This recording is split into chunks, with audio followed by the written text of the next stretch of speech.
investigasyon ng War on Drugs campaign ng nagdaang Duterte administration.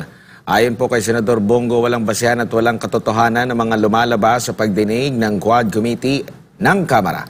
Narito ang balita ni Troy Gomez.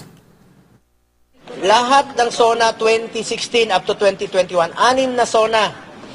Tuwing binabanggit ni dating Pangulong Duterte ang war on drugs, nagpapalakpakan po ang lahat.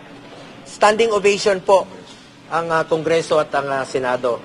Dahil ramdam nila na may pagbabago po at tinupad ni dating Pangulong Duterte ang kanyang pinangako noon. Bakit ngayon? Sinisisi siya. Araw ng Lunes ay humarap sa media si Senador Bongo para sagutin ang mga paratang kaugnay sa oplantukhang ng nagdaang Duterte administration. Sa interview ay itinanggi ni Go na may reward system o pera kapalit sa bawat mapatay na drug suspect. Ito ay matapos inilahad kamakailan sa pagdinig ng Quad Committee ng Kamara ni dating Police Colonel Rowena Garma na may reward system ang War on Drugs campaign ni dating Pangulo Rodrigo Duterte. Ayon kay Garma, nasa 20,000 pesos hanggang 1 milyong piso ang ibinibigay na reward. Sinusuportahan niya po ang kapulisan, sinusuportahan niya po ang military at uniform personnel. Pero let me repeat, wala pong reward system na sinasabi nila ngayon. Masyado pong baseless accusation po ito. Sinabi rin ni Go na nakahanda siyang sumalang sa investigasyon ng Quad Committee ng Kamara para sagutin ang mga paratang, ngunit sinabi rin niya na bigyan ng respeto ang interparliamentary courtesy sa pagitan ng dalawang kapulungan. Dagdag rin niya na para mapakinggan ang katotohanan sa war on drugs ay posible na magain siya ng resolusyon sa Senado upang makapagsagawa ang mataas na kapulungan ng parallel investigation sa oplantukhang. Kung gusto niyo imbestigahan yung war on drugs, pwede nating pakinggan dito. Lalong-lalo na ang ating chairperson, si Senator Bato, is the chairperson of the Committee on Peace and Order. At siya po ay Chief PNP. Para malaman natin kung ano talagang totoo at ano po yung naidudulot nito. Matatandaan na ilang beses nang inimbitahan sa pagdinig ng Quad Committee si dating Pangulong Rodrigo Duterte at maging si Senator Ronald Bato de la Rosa, ngunit di nila ito sinipot.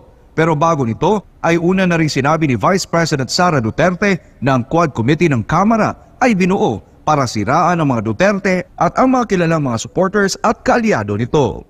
Para sa Diyos at sa Pilipinas kung mahal, Troy Gomez nag-uulat, SMNI News. Samantala, bagong DILG Secretary nanindigang inosente ang Duterte administration at mga isinasangkot na opisyal ng PNP kasunod po ng paratang ni dating PCSO Chair Rowena Garma sa kanya'y madugong drug war noong nakaraang administrasyon.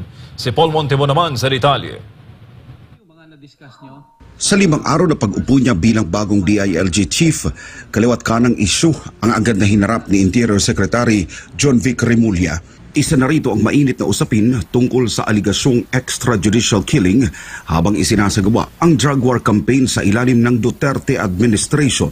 Naging sentro nga sa pagdinig ng Quad Committee sa Kamara ang paratang ng isang dating PNP official at former PCSO Chair Rowena Garma na nagsasangkot kay dating Pangulong Rodrigo Duterte at ilang matataas na opisyal ng PNP sa pagkamatay ng mga individual na sangkot sa paggamit, pagbibenta at malawakang kalakalan ng iligal na droga sa bansa. Pero para kay DILG Chief Remulla, ang mga isinasangkot na personalidad o grupo ay nananatiling inosente sa aligasyong ito hanggat walang napipresentang matibay na ebidensya laban sa kanila. We have to understand that they are innocent until proven guilty. So we must not judge them already according to testimony. They have to go through the process. You have to understand that any testimony given in Congress is done under oath. So that takes the form already of a direct testimony and can be used by the police as a initial point of investigation and to file charges. But we must caution you that we will wait till the final report is over before all actions are done. Gayunpaman, tuloy pa rin ang kanilang pagkikipag-ugnayan sa mga ahensya ng pamahalaan para kumalap ng mga testimonya na tatayo mula sa mga aligasyon sa umano'y drug war campaign ng pamahalaan. Well, I think we have to wait till the full revelations are announced. I think pretty soon there will be corroborative testimonies that will abound. I think with their testimony, some of the cold cases will be opened.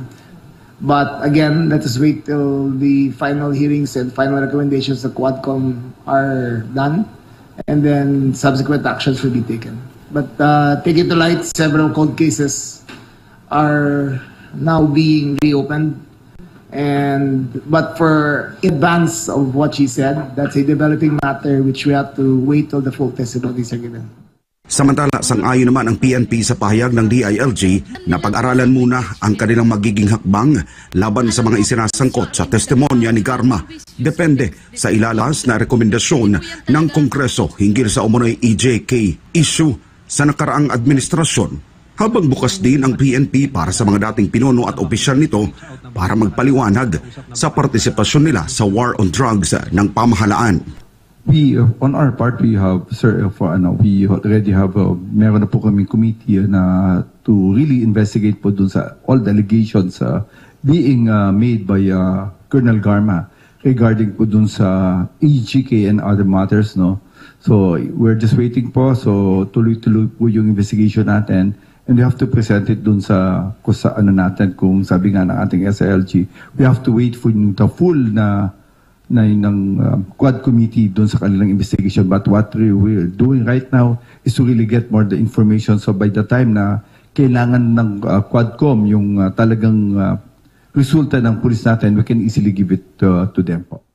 Magugunitang sinabi na noon ng PNP na nakahanda ang kanilang mga dokumento para panindigan ang mga operasyong ito sa ilalim ng drug war campaign ng dating administrasyon. Sa gitna ito ng tangkang pagpasok ng ICC sa Pilipinas hinggil sa isyu ng umunoy paglabag sa karapatang pantao sa kampanya laban sa iligal na droga. Ngunit hanggang ngayon, di pa rin umuusad ang investigasyon ng ICC sa bansa. Di maikakaila na sa ilalim ng Duterte administration, halos nalinis nito ang bawat sulok ng Pilipinas sa isyu ng paggamit, pagbibenta at iba pang may kaugnayan sa paggamit ng iligal na droga na siya namang naging tatak ng kanyang panunungkulan sa loob ng maiksing panahon lamang. Para sa Diyos at sa Pilipinas kung hal, nag-uulat Paul Montibon, SMNI News. Malaking bagay para sa mga botante sa